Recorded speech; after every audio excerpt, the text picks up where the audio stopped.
السلام علیکم ناظرین، روشن پاکستان نیوز پر آج کی خبر یہ ہے کہ مولانا فضل الرحمان کی جماعت JUI نے سینٹ میں انتخابات اوپن بیلٹ سے کروائے جانے کی مخالفت کر دی ہے۔ ناظرین، آپ کو معلوم ہے کہ صدر مملکت نے حکومت کی جانب سے ایک ریفرنس سپریم کورٹ میں بھیج رکھا ہے، جس میں انہوں نے یہ سوال کیا ہے کہ کیا حکومت کو یہ اختیار حاصل ہے کہ وہ پولیٹیکل پارٹیز ایکٹ میں ترمیم کے ذریعے سینٹ کا آنے والا الیکشن اوپن بیلٹ کے ذریعے کروائے۔ ریفرنس میں یہ موقف اختیار کیا گیا ہے کہ سینٹ کا الیکشن، سینٹ کے چیئرمین کا الیکشن تو خفیہ بیلٹ کے ذریعے ہو سکتا ہے، وزیر اعظم کا اور اسپیکر قومی اسمبلی کا الیکشن بھی خفیہ بیلٹ کے ذریعے ہوتا ہے، لیکن جو ممبرز ہیں ان کا الیکشن پولیٹیکل پارٹیز ایکٹ کے تحت ہوتا ہے، اور اگر اس میں یہ ترمیم کر دی جائے کہ الیکشن اوپن بیلٹ کے ذریعے ہوگا تو اس سے جو سینٹ الیکشن میں ہونے والی کرپشن ہے، ووٹوں کی خرید و فروخت، اس کو روکنے میں بہت مدد ملے گی۔ اور یہ تمام پارٹیز کا منشور بھی رہا ہے کہ انتخابات میں سے کرپشن ختم کی جائے۔ خاص طور پر سینٹ کے الیکشن میں بہت زیادہ یہ دیکھنے میں آتا ہے کہ سینیٹرز کی مبینہ طور پر خرید و فروخت کی جاتی ہے اور کروڑوں روپے میں ووٹ خرید کر رزلٹ تبدیل کیے جاتے ہیں، جس کی ایک مثال ماضی میں چیئرمین سینٹ کے الیکشن میں سامنے بھی آئی ہے۔ یہ ناظرین آپ کو بتاتے چلیں کہ چیئرمین سینٹ کا الیکشن میجورٹی میں ہونے کے باوجود مسلم لیگ نون اور پیپلز پارٹی ہار گئیں اور PTI کا چیئرمین الیکٹ ہوا، جس کے بعد یہ کہا گیا کہ سینٹ میں بہت زیادہ خرید و فروخت ہوئی ہے۔ حکومت کا کہنا یہ ہے کہ اس تاثر کو بھی ختم کرنے کے لیے، اور جو اگر حقیقت میں ہوتی بھی ہے جیسے کہ ماضی میں ہوتی رہی ووٹوں کی خرید و فروخت، اس کو روکنے کے لیے، شفافیت کو سامنے لانے کے لیے اور شفافیت کو رائج کرنے کے لیے ضروری ہے کہ سینٹ کا الیکشن اوپن بیلٹ کے ذریعے ہو۔ اور عدالت سے اس سلسلے میں عدالت کی رائے مانگی گئی ہے کہ کیا پولیٹیکل پارٹیز ایکٹ میں سادہ ترمیم کے ذریعے کام ہو سکتا ہے یا نہیں۔ تو ناظرین، صوبہ پنجاب اور خیبر پختونخوا نے تو اپنے اپنے جوابات میں حمایت کی۔ الیکشن کمیشن کا جواب ابھی آنا ہے، لیکن عدالت نے یہ اپنے نوٹس میں حکم دیا تھا کہ اگر کوئی سیاسی جماعت یا عوام الناس میں سے اپنی رائے عدالت میں دینا چاہتا ہے تو وہ بھی اپنی تحریری درخواست جمع کروا سکتا ہے، جس پر JUI کی جانب سے ان کے وکیل کامران مرتضیٰ صاحب نے عدالت میں جواب جمع کروایا ہے، اور اس میں انہوں نے یہ موقف اختیار کیا ہے کہ سینٹ کا الیکشن آئینی الیکشن ہے، اور اس میں کوالیفیکیشن اور ڈسکوالیفیکیشن آئین کی آرٹیکل 62 اور 63 کے تحت دیکھی جاتی ہے، اور ہمیشہ سے یہ الیکشن آئین میں دیے گئے منشا اور طریقہ کار کے مطابق ہوتا ہے۔ یہ نہیں ہو سکتا کہ صرف آرڈیننس کے ذریعے قانون تبدیل کر کے الیکشن اوپن کر دیا جائے۔ JUI نے صرف اس کی مخالفت ہی نہیں کی، بلکہ JUI نے عدالت کے اختیار سماعت کو ہی چیلنج کر دیا ہے۔ JUI کا موقف یہ ہے کہ جب پارلیمنٹ ان سیشن ہے، پارلیمنٹ موجود میں بھی ہے اور ان سیشن بھی ہے، تو کوئی وجہ نہیں بنتی کہ اس معاملے میں سپریم کورٹ سے رائے حاصل کی جائے، جبکہ یہ کام اگر ہونا بھی ہے، یعنی اگر اس میں کوئی ترمیم آئینی بھی ہونی ہے تو یہ پارلیمنٹ کا کام ہے، اور اگر قانونی بھی ہونی ہے تو پارلیمنٹ کے ذریعے پولیٹیکل پارٹیز ایکٹ میں ترمیم کی جانی چاہیے یا کی جانی چاہیے تھی۔ لیکن JUI کے الزام کے مطابق موجودہ حکومت کا یہ وتیرہ ہے کہ وہ لیجسلیشن میں پارلیمنٹ کو بائی پاس کر رہی ہے، اور اس کی وجہ یہ ہے کہ ان کے پاس 2/3 میجورٹی نہیں ہے، اور وہ تمام کام قانون سازی کے تمام کام آرڈیننس کے ذریعے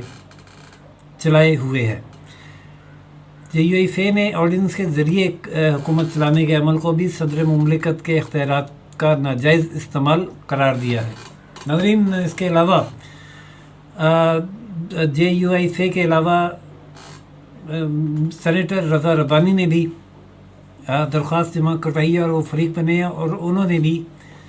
انہوں نے اس بات کی مخالفت کی ہے کہ یہ ریفرنس سپریم کورٹ کو نہیں سننا چاہیے بلکہ واپس پارلیمنٹ کو بھجوانا چاہیے، کیونکہ یہ فیصلہ کرنا کہ الیکشن اوپن ہوگا نہیں ہوگا اور اس کو شفاف کیسے بنایا جانا ہے، ترمیم کس میں کرنی ہے کس میں نہیں کرنی، یہ پارلیمنٹ کا اختیار ہے اور پارلیمنٹ کو کرنا چاہیے۔ جبکہ ایک وکیل مدثر عباسی صاحب نے بھی اسی موقف کے حوالے سے درخواست دائر کی ہے، لیکن اس کے برعکس ایک اور وکیل قمر افضل ایڈوکیٹ نے درخواست دائر کی ہے، جنہوں نے نہ صرف ریفرنس کی حمایت کی ہے بلکہ وہ ایک قدم آگے جا کے یہ بھی کہہ رہے ہیں کہ اگر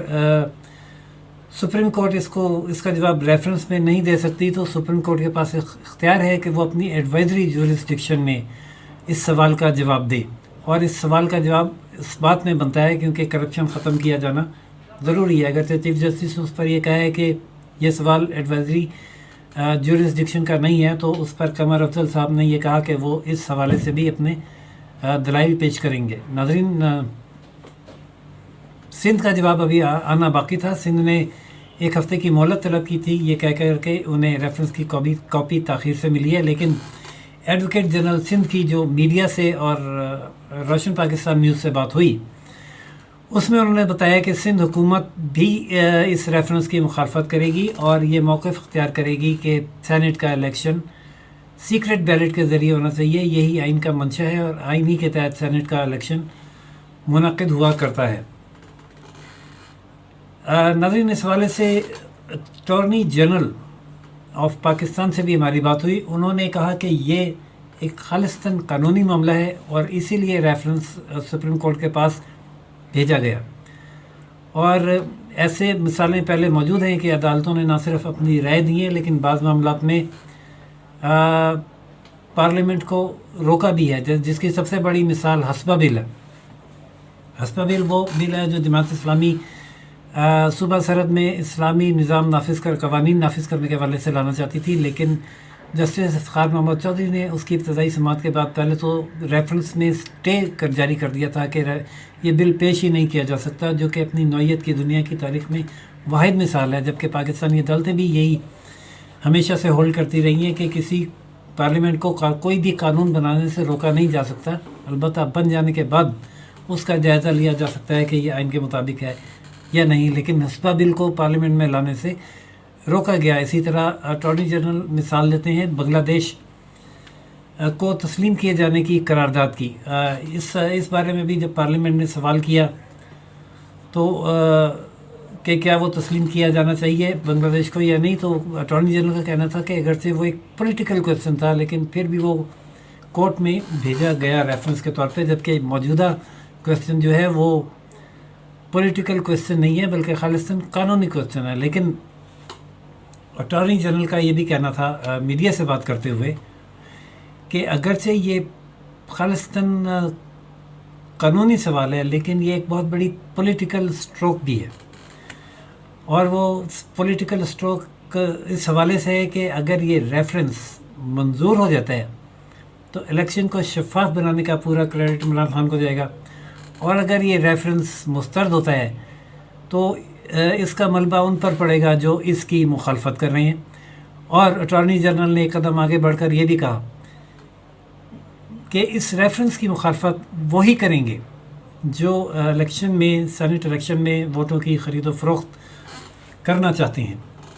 ناظرین، اب مولانا فضل الرحمان یا پیپلز سندھ حکومت ووٹوں کی خرید و فروخت کرنا چاہتی ہے یا نہیں، یہ تو ایک الگ سوال ہے، لیکن ان کا موقف اصولی اور آئینی ہے کہ اگر اس میں کوئی ترمیم ہونی بھی ہے یا قانون میں کوئی ترمیم ہونی ہے یا آئین میں کوئی ترمیم ہونی ہے تو یہ پارلیمنٹ کا کام ہے اور یہ معاملہ پارلیمنٹ کو واپس بھیجا جانا چاہیے۔ ناظرین، سندھ حکومت کا جواب اگلے ہفتے آ جائے گا اور پروسیڈنگ شروع ہو چکی ہے۔ اٹارنی جنرل اپنے دلائل کا آغاز کر چکے ہیں، جو وہ کل بھی اپنے دلائل دیں گے، اور اس کے بعد یہ سلسلہ آگے چلتا رہے گا۔ دیکھنا یہ ہے کہ سپریم کورٹ خود اس پر حکومت کو کوئی ایڈوائس جاری کرتی ہے یا سوال کا جواب دیتی ہے، یا اس معاملے کو مخالفت کرنے والے درخواست گزاروں کے مطابق پارلیمنٹ کو واپس بھجواتی ہے کہ وہ خود فیصلہ کریں۔ فیصلہ جو بھی ہوگا وہ چند دنوں میں الیکشن سے پہلے سینٹ الیکشن سے پہلے سامنے آ جائے گا. تو جو بھی فیصلہ آئے گا اس سے بھی ہم آپ کو اپڈیٹ کریں گے. لیکن یہ بات بہرحال واقعی پولیٹیکل مائلیج عمران خان کو ملنے جا رہی ہے کہ اگر اس بات میں جواب آتا ہے تو وہ اوپن بیلٹ کے ذریعے کر لیں گے کہ ہم نے الیکشن پروسیس شفاف بنا دیا, اور اگر یہ ریفرنس مسترد ہوتا ہے تو وہ سارا ملبہ مخالفت کرنے والوں پر ڈالیں گے. ناظرین اجازت دیجیے راشد ادیب کو روشن پاکستان نیوز سے. روشن پاکستان نیوز لائک, سبسکرائب اور شیئر کرنا نہ بھولیے گا. اللہ حافظ.